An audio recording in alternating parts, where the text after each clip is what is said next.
Hey guys, Antonym here, and welcome back to another Minecraft video. And today I'm going to be showing you guys the Minecraft 1.2.4 update.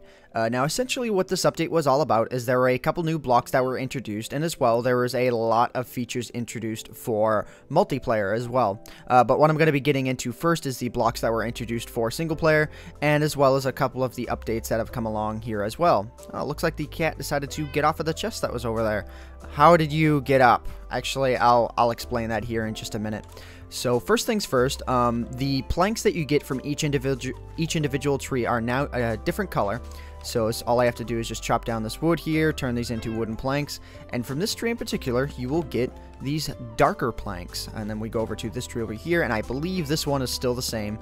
So you don't need to worry about your epic creations or anything like that being like pulverized or anything, because the wooden planks that already exist on structures are going to remain this type of wood right here. So you don't need to worry about it if you got your wood from a different tree.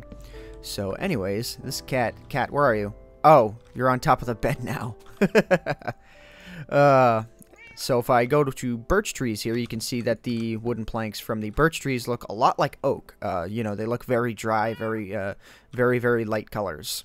And then if we go to the jungle tree over here, let's see what this one's going to give. I don't really remember what the color for this one is, so let's see. Okay, so it gives sort of like an orange-ish tone to it, so that works.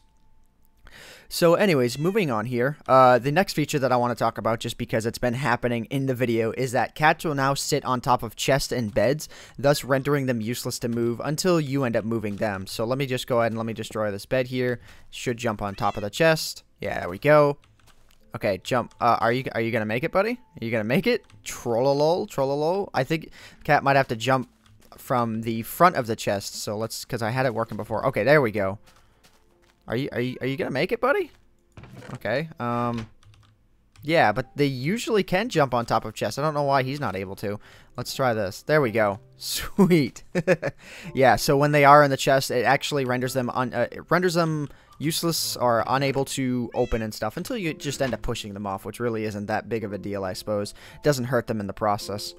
So anyways, the next couple of things that I want to show you guys is that the chat features have been changed up quite a bit, and, you know, for the better, in fact. So if I go ahead and I type in a message here, let's just say, like, Raffle Mail. And then, for example, I don't know, like maybe it was like a broadcast message or something. I want to type it again. If you open up your chat menu in multiplayer, and again, I'm not using single player commands or anything like that, but if you go into multiplayer and you hit the up arrow, it actually remembers what you typed, similar to any of you who use Skype. And then I can do this going all the way up. And it's especially useful for things like game moding yourself. You don't have to type in the same command twice. All you have to do is just type it in the one time and then arrow up to it in order to type the command in again. And obviously, if I were game mode 1, then, you know, this would be much easier. Let me actually do that here. Game mode 1 Ant Venom, and all I have to do is type it in again. Boom. Boom. Super convenient. There we go. Next thing I want to show you, if you hit tab, now obviously I can't really show you guys this one because my personal computer cannot run a thriving 100-person server, but now instead of clipping off at around 60-ish players or so, it'll now show absolutely everyone in the tab menu. A few new features with the chat is when you type in a link or something, http://youtube.com. Oh wait, no, that's a semicolon. That would be bad.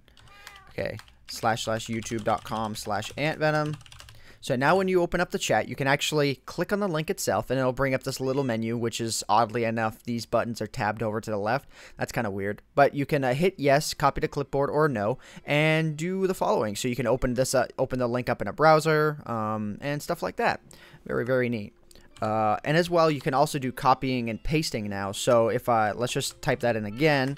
Say I want to be a dirty little spammer. And by the way, guys, I do not condone spamming your links into multiplayer servers. But if you hit Control A, you can select the stuff now. And then I can hit Control C, Control V, Control V, Control V, Control V, Control V. And this can be involved with anything. So it's not just with links. You can do that with absolutely anything. Now, if I open up the chat as well, and I put my mouse in the chat area, I think, okay, I can do this outside of the chat area as well. But if you have your mouse at any point, you can just scroll up now, and you can see everything in the chat. I don't think it goes back all the way, or maybe it does, but it does go back a pretty considerable distance, so you can actually see what people were saying before. So, yeah. Anyways, I think that's pretty much everything as far as the chat features go. Yeah, I just about covered everything. The last feature that I want to show you guys, well, actually, I should probably show you guys the new sandstone blocks as well.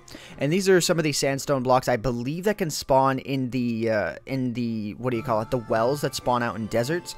Now, I'm not in a desert biome to show you guys this, but I believe this to be the case, but I'm not 100% sure. I tried quite a few different crafting recipes, you know, involving sand and sandstone, and didn't get anything like this.